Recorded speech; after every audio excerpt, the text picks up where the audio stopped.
إن الحمد لله والصلاة والسلام على رسول الله صلى الله عليه وآله وسلم أما بعد فأعوذ بالله السميع العليم من الشيطان الرجيم من همزه ونفخه ونفسه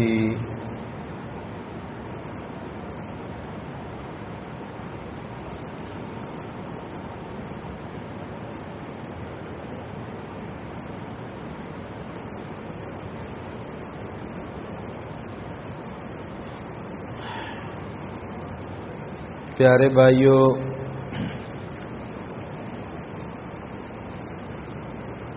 آج کے درس میں آپ کے سامنے سب سے پہلے تو یہ بات واضح کرنے کی کوشش کروں گا کہ دنیا کے اندر جتنے بھی انسان ہیں تو ان انسانوں میں سے جو سب سے افضل ہستیاں ہیں وہ انبیاء اور رسل علیہم السلام ہیں۔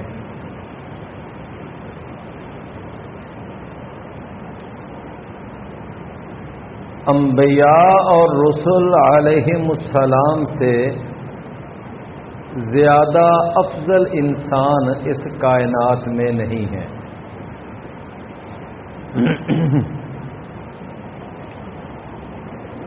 اور بعض ایسے لوگ ہیں کہ جو عقیدہ یہ رکھتے ہیں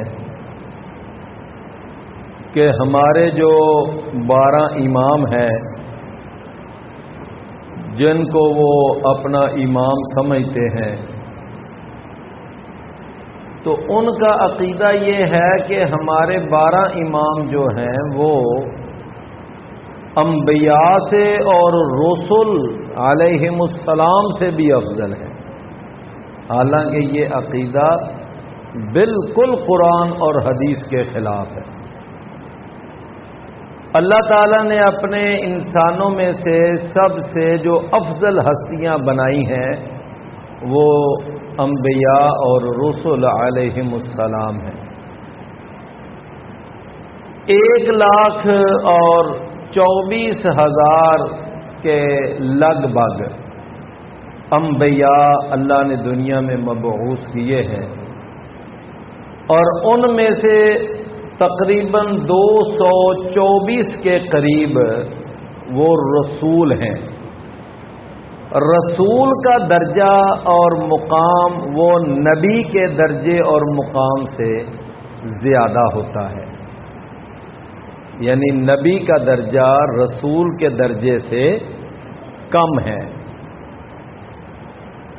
ہر رسول جو ہوتا ہے وہ صاحب شریعت ہوتا ہے، لیکن نبی جو ہوتا ہے وہ اس رسول کی ہی شریعت کو آگے وہ عوام تک پہنچاتا ہے، وہ اسی دین کو، شریعت کو آگے تبلیغ کرتا ہے۔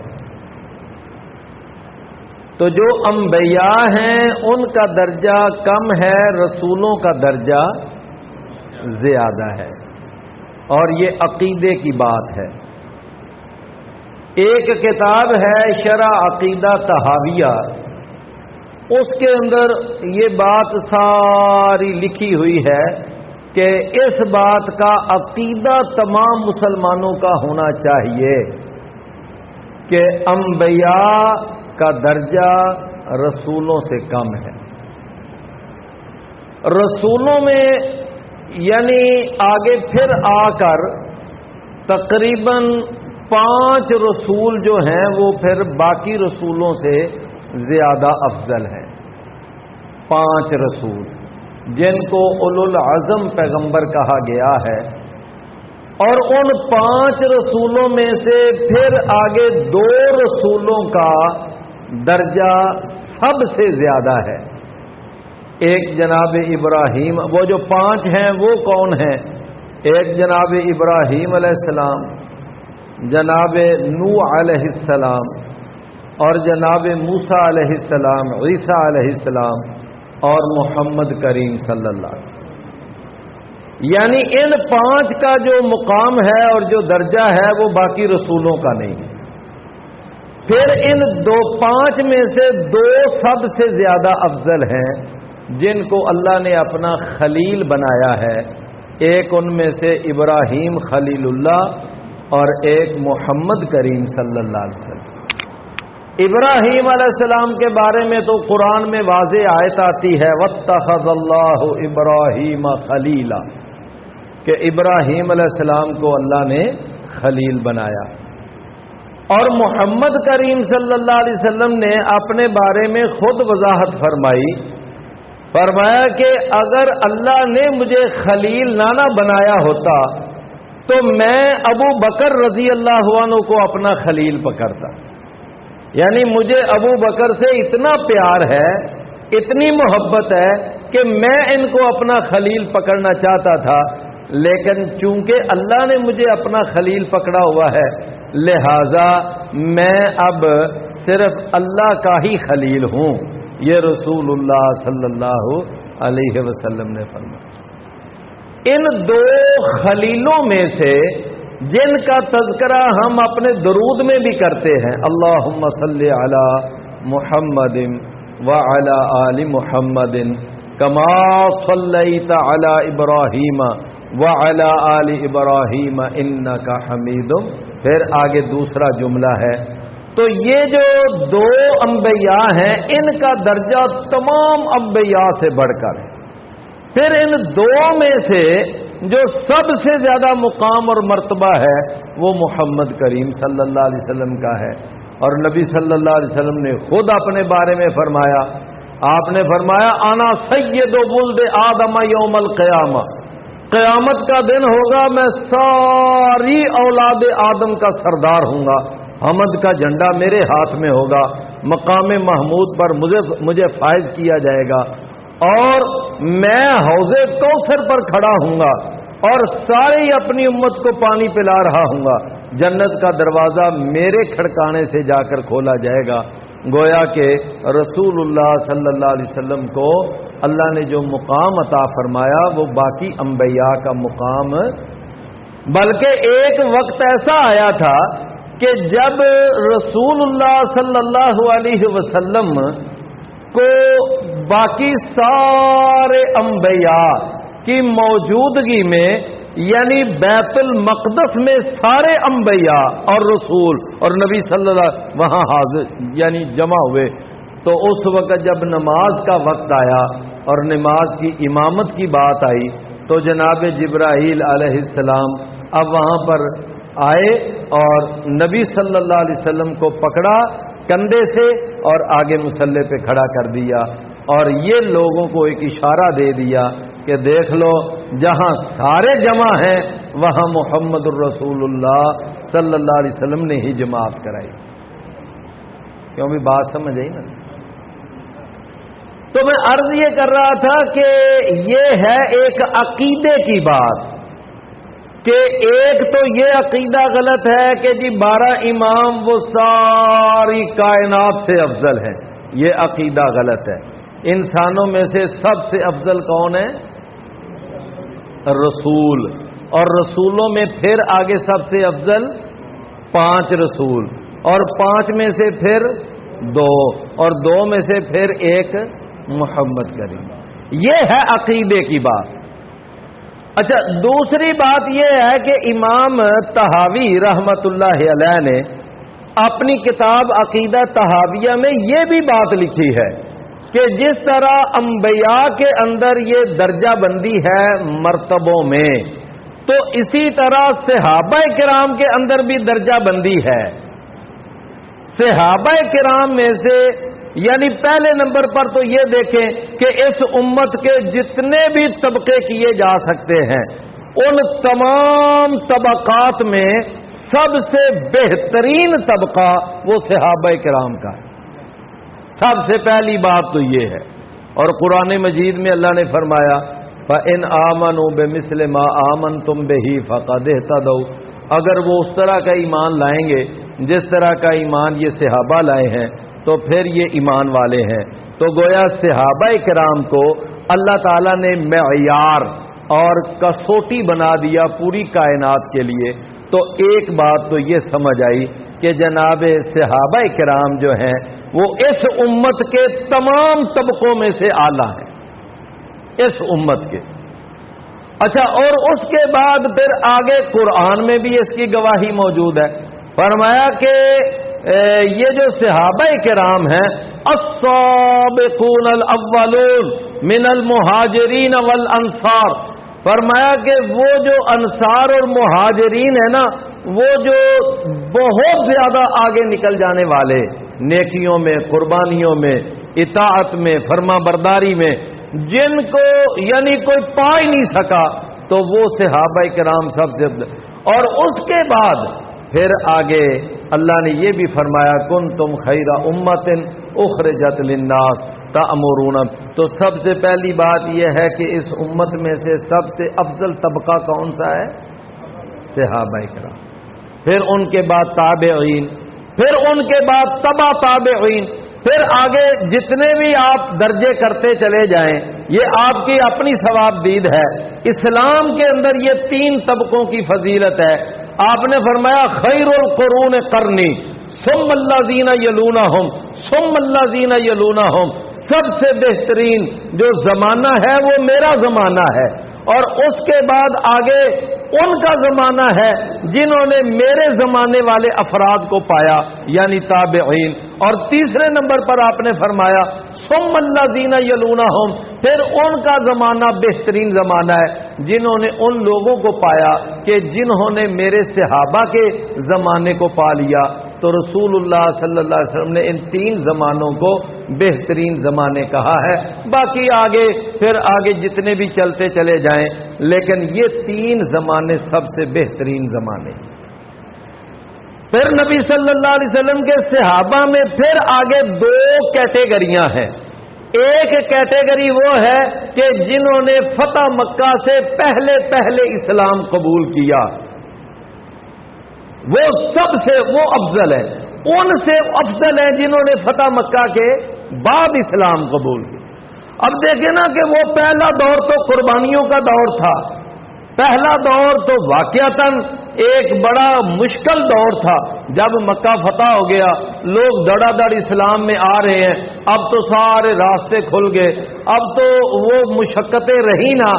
تو وہ لوگ جنہوں نے مشقتوں پریشانیوں کے دور میں نبی صلی اللہ علیہ وسلم کا ساتھ نبھایا، جنگوں میں ساتھ دیا، مارکوں میں ساتھ دیا، تو ان کا مقابلہ. اور جب حالات بہتر ہو گئے، اسلام پھیل گیا اور اسلام کا بول بالا ہو گیا، مسلمانوں کو پوری دنیا میں عزت مل گئی، اب جو بعد میں اسلام لائیں گے اب ان کا وہ مقام تو نہیں نہ ہوگا جو پہلے لوگوں کا. پھر وہ جو پہلے لوگ تھے نا، ان میں پھر آگے جا کر دیکھیں کہ ایک وہ طبقہ تھا، ایک وہ گروہ تھا کہ جنہوں نے حدیبیہ کے مقام پر نبی صلی اللہ علیہ وسلم کے دست مبارک پر بیعت کی تھی. اور جس بیعت کا تذکرہ قرآن سورہ الفتح میں موجود ہے، فرمایا لقد رضی اللہ عن المؤمنین اذ یبایعونک تحت الشجرہ. فرمایا اللہ ان مومنوں سے راضی ہو گیا کہ جو آپ کے دستے مبارک پر ہاتھ رکھ کر بیعت کر رہے تھے. فرمایا اور وہ کتنے تھے؟ وہ تقریباً 1500 کی تعداد میں. یعنی فتح مکہ سے جو پہلے ایمان لانے والے لوگ ہیں ان میں سے پھر وہ 1500 کی تعداد یہ سب سے زیادہ ان سے بھی افضل ہے. مکہ جب فتح ہوا اس وقت تو نبی صلی اللہ علیہ وسلم کے پاس 10,000 تو وہی مجاہد تھے جو مدینہ سے مکہ آپ کے ساتھ گئے تھے، اور ان کے علاوہ اور ابھی کئی تھے جو اس وقت ساتھ نہیں بھی گئے تھے. یعنی اس وقت مسلمانوں کی تعداد تو 10,000 سے تجاوز کر چکی تھی. لیکن وہ جو حدیبیہ کے مقام پر بیعت کرنے والے پھر ان کا مقام دیا. پھر وہ جو حدیبیہ کے مقام پر بیعت کرنے والے تھے ان میں سے بھی پھر آگے زیادہ افضل کون ہیں؟ جنہوں نے بدر کی جنگ میں ساتھ دیا، بدر کی جنگ میں حصہ لیا. اور رسول اللہ صلی اللہ علیہ وسلم نے ایک موقع پر فرمایا تھا کہ اللہ تعالیٰ نے آسمان سے زمین کی طرف جھانک کر یہ کہہ دیا ہے کہ اے اہل بدر، اب تم جو بھی عمل کرو میں نے تمہیں بخش دیا ہے. تو اللہ تعالیٰ نے یعنی اصحاب بدر کے لیے یہ نوید مسرت سنائی ہے. تو بات کو پھر ذرا دوبارہ سمجھ لیں کہ صحابہ کرام میں سے سب سے افضل کون ہیں؟ جو فتح مکہ سے پہلے اسلام لانے والے. پھر ان میں سے افضل کون ہیں؟ بیعت رضوان کے موقع پر بیعت کرنے والے، حدیبیہ کے مقام پر. پھر ان سے افضل کون ہیں؟ بدر کی جنگ میں شامل ہونے والے. اور پھر ان سے بھی زیادہ افضل کون ہیں؟ جن 10 صحابہ کا نام لے کر نبی صلی اللہ علیہ وسلم نے جنت کی خوشخبری سنائی اور ان کو عشرہ مبشرہ کہا جاتا ہے. اور پھر ان 10 میں بھی پھر کون زیادہ افضل ہیں؟ وہ 4 خلفائے راشدین کہ جن کے بارے میں خود رسول اللہ صلی اللہ علیہ وسلم نے ارشاد فرمایا علیکم بسنتی و سنت الخلفاء الراشدین المہدیین. تو یہ 4 افضل ہیں. پھر ان 4 میں سے جو پہلے 2 ہیں وہ بعد والے 2 سے افضل ہیں. پہلے 2 وہ نبی صلی اللہ علیہ وسلم کے رشتے میں سسر لگتے ہیں اور بعد والے 2 وہ نبی صلی اللہ علیہ وسلم کے رشتے میں داماد لگتے ہیں. جناب عثمان وہ اللہ کے رسول کے دوہرے داماد ہیں. 2 بیٹیاں نبی صلی اللہ علیہ وسلم کی ان کے عقد میں آئیں اور جناب علی وہ رسول اللہ صلی اللہ علیہ وسلم کے جو 4تھی بیٹی سیدہ فاطمہ ان کے شوہر ہیں. تو یہ 2 پہلے 2 سے یعنی بعد والے 2 سے پہلے 2 جو ہیں وہ زیادہ افضل ہیں. اور اب پہلے 2 میں بھی اگر دیکھا جائے سیدنا ابو بکر اور سیدنا عمر، ان میں سے پھر جناب ابو بکر کا مقام جناب عمر بن خطاب سے زیادہ ہے. تو یہ کیا ہے؟ یہ مسلمانوں کا کیا ہے؟ عقیدہ. اور یہ تمام مسلمانوں کا عقیدہ ہونا چاہیے کیونکہ اسی عقیدے کے دلائل ہمیں قرآن سے ملتے ہیں اور حدیث سے ملتے ہیں. لیکن اب اگر کوئی آدمی کہے جی نہیں 12 امام جو ہیں وہ تو نبیوں اور رسولوں سے بھی اوپر ہیں، تو یہ عقیدہ غلط ہے. اس عقیدے کی دلیل ہی کوئی نہیں. اور اگر اسی طرح کوئی یہ کہے کہ جی علی رضی اللہ عنہ وہ ابو بکر سے بھی زیادہ افضل ہیں، تو یہ عقیدہ بھی غلط ہے. یعنی اگر کوئی آدمی سیدنا علی رضی اللہ عنہ کے بارے میں یہ عقیدہ رکھتا ہے کہ وہ ابو بکر رضی اللہ عنہ سے زیادہ افضل ہیں، تو یہ عقیدہ بھی کیا ہے؟ غلط ہے. صحیح عقیدہ کیا ہے؟ سب سے پہلے نمبر پر ابو بکر. اللہ کے رسول صلی اللہ علیہ وسلم جب زندگی کے آخری دنوں میں بیمار ہوئے، طبیعت خراب ہو گئی، تو آپ نے اپنی زندگی میں اپنا مصلح کس کے حوالے کیا تھا؟ جی سیدنا ابو بکر صدیق کے حوالے کیا تھا. حالانکہ علی رضی اللہ عنہ وہاں موجود تھے، مدینے میں ہی تھے، وہ کہیں سفر پہ باہر نہیں گئے ہوئے تھے کہ کوئی یہ کہہ سکے کہ جی اس لیے ابو بکر صدیق کے حوالے مصلح کیا تھا کہ علی وہاں موجود نہیں تھے. بات سمجھے نا، وہ وہاں موجود تھے.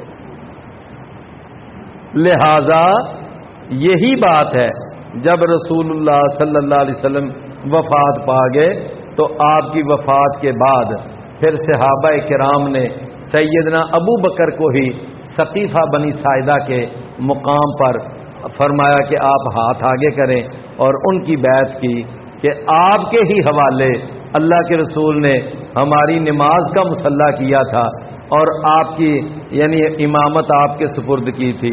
اب ہماری جو سیاسی امامت ہے، جو یعنی ہماری حکومت کی امامت ہے، وہ بھی آپ نے کرنی ہے، لہذا آپ ہی ہمارے خلیفہ ہیں. تو ابو بکر صدیق رضی اللہ عنہ پورے تمام صحابہ کرام کے متفقہ خلیفہ اول قرار پائے. اور ابو بکر رضی اللہ عنہ، ٹھیک ہے سیدنا علی رضی اللہ عنہ نے کچھ دیر تک وہ بیعت نہیں کی، لیکن کچھ دیر کے بعد انہوں نے بھی سیدنا ابو بکر رضی اللہ عنہ کی بیعت کر لی. تو معلوم یہ ہوا کہ صحابہ کرام انبیاء میں سے سب سے افضل کون ہیں؟ انبیاء میں سے، رسولوں میں سے سب سے افضل محمد کریم صلی اللہ علیہ وسلم. اور اس امت میں سے سب سے افضل جو ہے نا، افضل البشر بعد الانبیاء، خلیفہ اول بلا فضل، وہ ہیں ابو بکر رضی اللہ عنہ. تو یہ ہے عقیدہ. تو میرے بھائیوں، یہ عقیدہ غلط ہے کہ جی علی کا پہلا نمبر ہے، علی پہلے نمبر پر ہیں، علی سب سے افضل ہیں. تو یہ عقیدہ رکھنے والے، ان کا اہل السنہ سے کوئی تعلق نہیں ہے. تو میں نے بہرحال آج میں نے آپ کو عقیدے کا ایک مسئلہ سمجھایا. دوسری بات جو میں آج آپ کے گوش گزار کرنا چاہتا ہوں وہ یہ ہے کہ اللہ تعالی نے یعنی قرآن مجید کی تمام صورتوں میں سے جو سب سے افضل صورت جس کو قرار دیا وہ کون سی صورت ہے؟ سورۃ الفاتحہ. اور اسی طرح آیتوں میں سے سب سے افضل آیت جس کو قرار دیا وہ ہے آیت الکرسی. صورتوں میں سے سب سے افضل صورت کون سی ہے؟ الفاتحہ. اور آیتوں میں سے سب سے افضل آیت کون سی ہے؟ آیت الکرسی. آیت الکرسی جو ہے اس کے بارے میں یہ ہے کہ یہ قرآن کی سب سے افضل یہ آیت ہے. اس کی ایک دلیل یہ ہے کہ نبی کریم صلی اللہ علیہ وسلم کے ایک صحابی ہیں سیدنا ابی بن کعب رضی اللہ عنہ. سیدنا ابی بن کعب رضی اللہ عنہ جن کو قرآن کا سب سے بڑا قاری ہونے کا یہ اعزاز خود زبان نبوت سے جاری ہوا. آپ نے فرمایا تم میں سے سب سے بڑا قاری ابی بن کعب ہے. تو ابی بن کعب رضی اللہ عنہ ایک دفعہ نبی صلی اللہ علیہ وسلم سے ملاقات ہوئی تو آپ نے پوچھا کہ اے ابی مجھے بتاؤ نا ذرا کہ قرآن کی سب سے افضل آیت کون سی ہے؟ تو سیدنا ابی رضی اللہ عنہ فرماتے ہیں اللہ کے رسول مجھے جہاں تک یاد ہے وہ یہی اللہ لا الہ الا هو الحی، یہی قرآن کی سب سے افضل آیت ہے. تو نبی صلی اللہ علیہ وسلم نے نا ایسے سینے پہ ہاتھ مارا اور سینے پہ ہاتھ مار کر نا آپ نے شاباش دی اور آپ نے فرمایا کہ لِيَهْنِئَكَ عِلْمُكَ یا ابا منذر، اے ابو منذر تیرا علم تجھ کو مبارک ہو. ہم نے اگر کسی بچے کو شاباش دینی ہو تو آج ہمارا سٹائل کیا ہوتا ہے؟ ہم اس کے یعنی کمر پہ تھپکی دیتے ہیں. تو ہم اس کو نبی صلی اللہ علیہ وسلم کا انداز کیا تھا کہ آپ نے جب کسی کو شاباش دینی ہوتی تو آپ اس کے سینے پہ تھپکی دیا کرتے تھے. تو سینے پہ تھپکی دے کر آپ نے فرمایا کہ اے ابو المنذر آپ کا علم تجھ کو مبارک. تو یہ ایک دلیل ہے کہ قرآن کی سب سے افضل آیت کون سی ہے؟ آیت الکرسی. دوسری اس سورت کی فضیلت یہ ہے، اس آیت کی فضیلت کہ رسول اللہ صلی اللہ علیہ وسلم نے ایک موقع پر ارشاد فرمایا کہ جو آدمی اس سورت کو، اس آیت کو رات سوتے وقت اور وہ پڑھ کر سوتا ہے اور جسم کے اوپر وہ ایک دفعہ پھونک مار لیتا ہے، 33 دفعہ سبحان اللہ، 33 دفعہ الحمدللہ اور 34 دفعہ اللہ اکبر اور یہ آیت الکرسی یہ پڑھ کر اگر وہ اپنے جسم پہ پھونک مار کر اور وہ یعنی سو جاتا ہے تو نبی کریم صلی اللہ علیہ وسلم نے فرمایا کہ ہر قسم کے شر سے اور ہر قسم کی آفت سے اور مصیبت سے وہ آدمی محفوظ ہو جاتا ہے. یہ رسول اللہ صلی اللہ علیہ وسلم نے ارشاد فرمایا. اچھا اب ایک طرف تو یہ بھی اس کی فضیلت ہے، سیدنا ابو ہریرہ ہے نا رضی اللہ عنہ، اللہ کے نبی صلی اللہ علیہ وسلم نے ان کی ڈیوٹی لگائی، وہ فطرانہ جمع ہوا تھا ہمارے ہاں تو پیسے ہی دیے جاتے ہیں نا، پیسے دیتے ہیں کہ ہاں جی آج کل یہی ٹرینڈ چلا ہوا ہے، حضرت صاحب اچھا دسو جی کنا فطرانہ بند ہے، وہ بیچارہ جتنا مرضی بتاتا رہے جی وہ 2.5 کلو ہے، اللہ کے رسول کے زمانے میں 2.5 کلو دیا جاتا تھا، او جی وہ ٹھیک ہے لیکن تسی سانو پیسے دسو کنے بند ہے۔ بھائی رسول اللہ صلی اللہ علیہ وسلم کے زمانے میں فطرانہ جنس کا دیا جاتا تھا، اور جنس میں بھی زیادہ تر جو فطرانہ نکالا جاتا تھا، چونکہ عرب کے اندر کھجور زیادہ تھی تو کھجور وہ ایک فرد کی طرف سے 2.5 کلو کھجور یہ اس کا فطرانہ ہوتا تھا۔ صحابہ کرام ماشاءاللہ، ہاں جی گھر کے کتنے افراد ہیں؟ 10، اچھا کتنا جی فطرانہ بنا؟ اتنا، لاؤ جمع کرا دیا۔ اس وقت فطرانہ تول کر نہیں نکالتے تھے، ناپ کر نکالتے تھے۔ کس طرح نکالتے تھے؟ ماپ کر، ناپ کر۔ ناپتے کیسے تھے؟ وہ ایک ٹوپا ہوتا تھا جس کو سا کہتے تھے، وہ ایسے ٹوپا بھرا رکھ دیا، یہ ایک بندے کا، دوسرا ٹوپا بھرا یہ 2 بندے، تیسرا ٹوپا بھرا، یہ وہ ٹوپے میں ماپ کر فطرانہ نکالتے تھے۔ تو جتنے افراد ہوتے اتنے ٹوپے، بس ایک موٹی۔ اب اسی کا جب بعد میں وزن کیا گیا تو وہ جو گندم ہے نا، گندم تقریباً 2.5 کلو بنتی ہے، اور اگر کھجور اس میں تولی جائے تو اس کا وزن زیادہ بنتا ہے، کیونکہ گندم ہلکی ہوتی ہے نا، کھجور کیا ہوتی ہے؟ وزنی ہوتی ہے، چاول گندم سے بھی زیادہ وزنی ہوتے ہیں۔ تو اگر اسی ٹوپے میں آپ گندم ماپیں گے اس کا وزن کم ہوگا، اسی ٹوپے میں اگر آپ چاول ماپیں گے تو ان کا وزن زیادہ ہوگا۔ تو وہ صحابہ زیادہ تر کوئی گندم دے دیتا، کوئی جو دے دیتا، کوئی چاول دے دیتا، کوئی منقع دے دیتا، کوئی کھجوریں دے دیتا۔ کھجور زیادہ تھی، کھجوریں زیادہ جمع کرائی جاتی۔ مسجد نبوی کے اندر ڈھیر لگ جایا کرتا تھا کھجوروں کا۔ جب دیکھیں نا ہر گھر والے کھجوریں لا رہے ہیں، کھجوریں لا رہے ہیں، ڈھیر لگتا جا رہا ہے۔ بعد میں نبی صلی اللہ علیہ وسلم پھر وہ تقسیم کر دیتے تھے۔ مدینے میں جتنے گھر ہوتے، اب ان کو کسی کو من بھیج دی، کسی کو 2 من کھجوریں بھیج دی، کسی کو، یعنی بعد میں تقسیم ہو جاتی تھی۔ تو جتنا بھی وہ یعنی جمع ہو رہی تھی نا کھجوریں، تو وہ ڈھیر لگتا جا رہا تھا۔ اس ڈھیر کے اوپر نگران مقرر کیا نبی صلی اللہ علیہ وسلم نے سیدنا ابو ہریرہ رضی اللہ۔ تو رات کو چوکیدار تھے، کھڑے تھے، ایک آدمی آیا، کنگال سا لگ رہا تھا، اور اس نے اپنی چادر بچھائی۔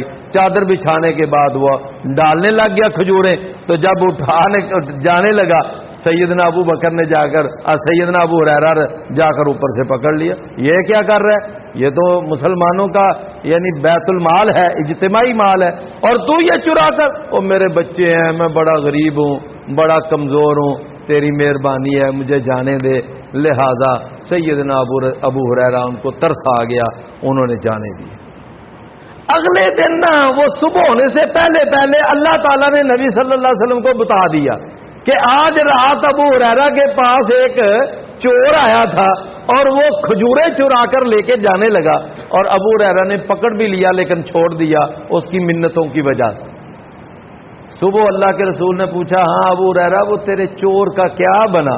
ابو ہریرہ حیران ہوئے کہ یہ یعنی مجھے میرے علاوہ تو کسی کو یہ بتا رہے۔ اللہ کے رسول نے فرمایا ہاں مجھے پتا چل گیا ہے۔ تو فرمایا اللہ کے رسول ایسے وہ منتیں کر، آپ نے فرمایا ابو ہریرہ آج رات اس نے پھر آنا ہے۔ ابو ہریرہ کہتے اچھا پھر آنا ہے، آج تو پھر میں نہیں چھوڑوں گا۔ بڑے چکنے ہو کر ڈیوٹی دے رہے ہیں۔ وہ آیا، پھر کپڑا بچھایا، کھجوریں ڈالی، اٹھا کر جانے لگا۔ سیدنا ابو ہریرہ نے جا کے پکڑ لیا، کہنے لگے کل میں نے تجھے چھوڑا تھا، آج پھر آ گیا۔ پھر اس نے منتیں کی، پھر سماجتیں کی، اور اپنی فقیری اور تنگ دستی کے واسطے ڈالے۔ تو ابو ہریرہ کو پھر ترس آ گیا، پھر چھوڑ دیا۔ اللہ نے پھر رسول اللہ صلی اللہ علیہ وسلم کو بتا دیا کہ ابو ہریرہ نے پھر وہ چور چھوڑ دیا۔ صبح ہوئی، آپ نے پوچھا ابو ہریرہ کیا بنا وہ تیرے چور کا؟ اللہ کے رسول اس نے بڑی منتیں کی، میں نے پھر چھوڑ دیا۔ فرمایا ابو ہریرہ آج رات اس نے پھر آنا ہے۔ کہنے لگے اچھا یہ تو پھر اس نے عادت ہی بنا لی ہے، آج نہیں میں چھوڑوں گا۔ آئے کھڑے چکنے ہو کر کھڑے ہیں، الرٹ ہیں۔ وہ آیا، اس نے چادر پھیلائی، پھر جانے لگا اپنا کھجوریں ڈال کر۔ تو ابو ہریرہ کہنے لگے آج میں نہیں تجھے چھوڑوں گا. تو اس نے نا دیکھ لیا نا کہ آج جو ہے نا ابو ہریرہ کے چھوڑنے کا کوئی امکان نہیں ہے, آج اس کے تیور نہیں دکھائی دے رہے چھوڑنے والے. لہذا کہنے لگا کہ اچھا ابو ہریرہ میں پھر ایک بات تجھے بتاتا ہوں. بات یہ ہے کہ اگر تو رات کو سونے سے پہلے اگر آیت الکرسی پڑھ کر سوئے نا تو نہ شیطان سے محفوظ رہے گا. اتنی بات وہ بتا. کہنے لگے بس اب تو مجھے جانے دے, اب مجھے چھوڑ دے. تو میں نے تجھے دیکھ کتنی قیمتی بات بتائی ہے, یہ بہرحال پکی بات ہے. وہ کہنے لگے اچھا چلو پھر جاؤ, میں نے تجھے چھوڑا. اگلے دن رسول اللہ صلی اللہ علیہ وسلم نے پھر بلایا. ہاں ابو ہریرہ کیا بنا؟ اللہ کے رسول ایسے ہوا. جاتے اس نے یہ کہا تھا. رسول اللہ صلی اللہ علیہ وسلم نے فرمایا کہ صادقہ کا وہو کذوبن, اس نے آپ کو بات سچی کہی ہے لیکن ہے وہ بہت بڑا جھوٹا, ہے وہ بہت بڑا جھوٹا, لیکن بات آپ کو سچی کہہ گیا. اچھا اللہ کے رسول یہ کون تھا, اب کیا مسئلہ ہے یہ؟ کہا کہ ابو ہریرہ جس آدمی سے 3 راتیں تیرا پالا پڑا ہے نا وہ ابلیس تھا جو انسانی شکل میں تیرے پاس آتا رہا. سیدنا ابو ہریرہ بڑے پریشان, یہ ابلیس تھا, وہ آتا رہا میرے پاس اور وہ مجھے یہ بات بتا کر گیا. رسول اللہ صلی اللہ علیہ وسلم نے بات تجھے سچی بتا کر گیا لیکن ہے وہ بہت بڑا جھوٹا. تو میرے بھائیوں ہمارے بارے میں دیکھیے ذرا عقیدے کی بات. بعض لوگ کہتے ہیں جی یہ اماموں کو نہیں مانتے, یہ پیروں کو نہیں مانتے, یہ بزرگوں کو نہیں مانتے. غلط بات ہے. اور بھائیوں ہم تو کہتے ہیں ہم سب کو مانتے ہیں اور سب کی مانتے ہیں. کیا سمجھے؟ ہم سب کو مانتے ہیں اور سب کی مانتے ہیں, لیکن صرف اتنی بات کہتے ہیں کہ جس کی بات نبی صلی اللہ علیہ وسلم کی بات سے ٹیلی کر جائے ہم اس کی بات مانتے ہیں, وہ اگرچہ شیطان ہی کیوں نہ ہو بات کرنے والا. ٹھیک ہے نا؟ صرف اتنی کہتے ہیں کہ اس پر تصدیق محمدی ہونی چاہیے, اس پر مہر محمدی ہونی چاہیے, اس کی تائید محمد رسول اللہ صلی اللہ علیہ وسلم کر دے اگرچہ وہ بات کرنے والا شیطان ہی کیوں نہ ہو. اب دیکھیں شیطان بات بتا کر گیا, رات کو سونے سے پہلے آیت الکرسی پڑھے گا شیطان سے یہ بات بتانے والا کون ہے؟ ابلیس. اگلے دن صبح نبی صلی اللہ علیہ وسلم نے تصدیق کر دی, فرمایا کہ اس نے تجھے بات سچی بتائی ہے, یہ تصدیق ہو گئی. تو میرے بھائیوں ہمارے لیے دین بن گیا, ہمارے لیے دین بن گیا. ہم میرے بھائیوں کہتے ہیں ہم تو ہر ایک کی مانتے ہیں, ہر ایک کو مانتے ہیں اور ہر ایک کی مانتے ہیں, لیکن صرف اتنا کہتے ہیں کہ اس پر تصدیق, اس پر مہر محمد الرسول اللہ صلی اللہ علیہ وسلم کی دکھا دو تو ہم ہر ایک کی مانتے. اب دیکھو نا بات امام ابو حنیفہ رحمۃ اللہ علیہ کی ہو لیکن وہ بات قرآن اور حدیث سے ثابت ہو, الحمدللہ ہمارے لیے سر ماتھے پہ. بات امام مالک رحمت اللہ علیہ کی ہو, فتویٰ امام مالک کا ہو, لیکن ان کا فتویٰ قرآن اور حدیث کی کسی آیت اور حدیث کے مطابق ہو تو ہم کہتے ہیں الحمدللہ بات ٹھیک ہے. فتویٰ امام احمد بن حنبل کا ہو لیکن اس پہ تصدیق محمد رسول اللہ کی ہو جائے تو الحمدللہ. فتویٰ امام شافعی کا ہو, فتویٰ امام بخاری کا ہو, امام مسلم کا ہو, امام کسی بھی امام کا ہو, لیکن اس کی تصدیق اللہ کے رسول کر دے تو ہم اس کی بات کو کیا کرتے ہیں؟ مانتے. وہ ہمارے لیے ماتھے کا جھومر ہے, سر کا تاج ہے, گلے کا ہار ہے, آنکھوں کا سرما ہے. ہم اس کو ماننے کے لیے ہمہ وقت تیار ہیں. لیکن اگر بات کرنے والا کوئی بہت بڑا علامہ ہو, بہت بڑا فہامہ ہو, ڈگریوں کا ڈھیر اس کے پاس لگا ہوا ہو اور اس کے پاس لاکھوں مریدوں کی لائنیں لگی ہوئی ہوں, آگے اور پیچھے ہٹو اور بچوں کے نعرے لگانے والے موجود ہوں, لیکن اس کی بات وہ رسول اللہ صلی اللہ علیہ وسلم کی بات کے خلاف ہو تو ہم اس کی بات کو نہیں مانتے. لو اس میں ہمارا کوئی جرم ہے تو بتاؤ، اس میں ہماری کوئی غلطی ہے تو بتائیں۔ کوئی غلطی نہیں ہے میرے بھائیوں۔ اصل میں بات یہ ہے کہ ہم نے ایک کو ہی اپنا امام پکڑا ہے، ایک کو ہی اپنا پیر پکڑا ہے، ایک کو ہی اپنا مرشد پکڑا ہے، بس وہی ہمارے لیے سب کچھ ہے۔ ہم نے طرح طرح کے نہ امام پکڑے ہیں، نہ طرح طرح کے پیر پکڑے ہیں، نہ طرح طرح کے آستانے دربار اور گدیاں پکڑی ہیں۔ ہم کہتے ہیں ہمارے ایک ہی پیر ہیں، ایک ہی امام ہے، ایک ہی مرشد ہے، اور وہ کون ہے؟ محمد رسول۔ بھی بات سمجھ آئی نا؟ تو بس یہ بات ہے۔ اللہ اکبر۔ تو میں نے یہ بات ایسے ہی نکال لی نا کہ بات کرنے والا شیطان تھا، لیکن اللہ کے رسول نے تصدیق کر دی، ہمارے لیے وہ دین بن گیا۔ ٹھیک ہے نا یہ بات؟ لیکن جناب اگر کوئی آدمی ایسے اوٹ پٹانگ ہم سے منوائے، جی ہمارا ایک دوست تھا، اس ہمارے دوست کا ایک بھائی تھا، اس بھائی کا نا آگے ایک کلاس فیلو تھا، اکٹھے یونیورسٹی میں پڑھتے تھے، اور انہوں نے نا ایک دفعہ ہمیں یہ بات بتائی تھی کہ فلاں علاقے میں ایک ولی تھا، اور اس ولی کی ایک کرامت تھی، اور وہ کرامت جو ہے نا وہ ایسے ہوا تھا، اللہ اکبر، جناب وہ جناب کانچ کی روٹی کھایا کرتا تھا، ایک ٹانگ پہ کھڑے ہو کر اس نے 80 سال عبادت کی تھی۔ اب اگر کوئی ہمیں اس طرح کی اونٹ پٹانگ باتیں جو قرآن اور حدیث کے خلاف ہیں اگر کوئی منوانا چاہے تو ہم نہیں مانتے۔ بھائی ہم ان جیسی اونٹ پٹانگ باتوں کو نہیں مانتے۔ پہلی تو بات ہے کہ ہم ان کو ولی نہیں مانتے جو نماز کے پابند نہیں، حرام حلال کی تمیز نہیں کرتے، جن کا لباس سنت کے مطابق نہیں، جن کی شکل سنت کے مطابق نہیں۔ پہلی بات تو یہ ہے کہ ہم ان کو ولی نہیں مانتے۔ ٹھیک ہے نا؟ اگلی بات تو پھر ہے نا ان کی کرامتیں ہم نے کیا ماننی ہے جو ہیں ہی سنت کے مخالف، عقیدہ ان کا شرک والا، نماز کے قریب نہیں جانا، چہرہ سنت کے مطابق نہیں، لباس سنت کے مطابق نہیں، وہ زنا سارا بازو وہ کڑوں سے بھرا ہوا ہے، منکوں سے بھرے ہوئے ہیں، اور جناب یہ انداز ہے، کبھی نماز نہیں، کبھی پاکی پلیدی کا خیال نہیں، اور یہ جناب ولی دوراں بنے ہوئے ہیں۔ تو ان لوگوں کو ہم ولی نہیں مانتے۔ ٹھیک ہے جی؟ باقی جس کی بات قرآن اور حدیث کے مطابق ہے ہم ان سب کی بات کو مانتے ہیں اور سب کا احترام کرتے ہیں، سب کو اپنے لیے ہم قابل صد احترام سمجھتے ہیں۔ تو یہ بات جو ہے نا میں نے عرض کی۔ تو بھائیو آیت الکرسی جو آدمی رات کو سوتے وقت پڑھ کر سوتا ہے تو وہ ہر قسم کے شر سے۔ پھر نبی صلی اللہ علیہ وسلم نے فرمایا جو ہر فرض نماز کے بعد آیت الکرسی پڑھتا ہے نا اور اس کو وہ اپنی زندگی کا وظیفہ بنا لیتا ہے، اس کے اور جنت میں داخلے کے درمیان صرف ایک موت کا فاصلہ ہے۔ کیا مطلب ہوا کہ ادھر اس کو موت آئے گی سیدھا جنت میں جائے گا۔ کون؟ جو ہر فرض نماز کے بعد آیت الکرسی پڑھتا ہے، اور جو فرض نماز ہی نہیں پڑھتا۔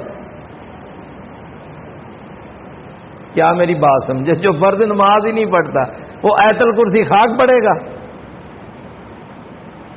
تو میرے بھائیوں یہ اتنی فضیلت والی، اور اس کی ایک فضیلت یہ ہے کہ اس ایک سورت کے اندر اللہ، ایک آیت کے اندر اللہ کا اسم اعظم ہے، اور وہ اللہ کا اسم اعظم پتہ کون ہے؟ کون سا ہے؟ الحی القیوم۔ یہ اللہ کا اسم اعظم ہے، اور اس ایک آیت کے اندر اللہ تعالیٰ کا 16 دفعہ تذکرہ موجود ہے۔ تفصیل کا اب وقت نہیں ہے ورنہ میں آپ کو بتاتا، 16 دفعہ اس ایک آیت میں اللہ تعالیٰ کا تذکرہ ہے۔ اور اس کی ایک فضیلت یہ ہے کہ اس ایک آیت میں ایک دعویٰ ہے، 11 دلائل ہیں۔ دعویٰ کیا ہے؟ کہ اللہ کے سوا کوئی معبود نہیں، اور 11 دلائل اللہ نے پھر اس ایک دعوے پر پیش کیے کہ اللہ کے سوا کوئی عبادت کے لائق نہیں۔ بھائی پہلی دلیل کیا ہے؟ فرمایا الحیو، وہ زندہ ہے۔ دوسری دلیل القیوم، وہ قیوم ہے۔ تیسری دلیل لا تاخذہ سنۃ ولا نوم، اس کو نہ اونگ آتی ہے نہ نیند آتی ہے۔ چوتھی دلیل لہو ما فی السماوات و ما فی الارض، اسی کے لیے ہے جو آسمانوں، آگے آخر تک پڑھتے جائیں 11 دلائل ہیں۔ اب اللہ کے سوا کوئی ہے جو الحیو ہو، جو القیوم ہو، جس کو نیند اور اونگ نہ آتی ہو، اور اسی کے لیے کائنات کی ایک ایک چیز ہو؟ اللہ کے سوا کوئی ہستی نہیں، لہذا اللہ کے سوا کوئی عبادت کے لائق نہیں۔ بات سمجھ آئی جی؟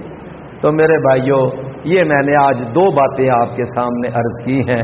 اللہ تعالیٰ سمجھنے عمل کرنے کی توفیق عطا فرمائے۔ وآخر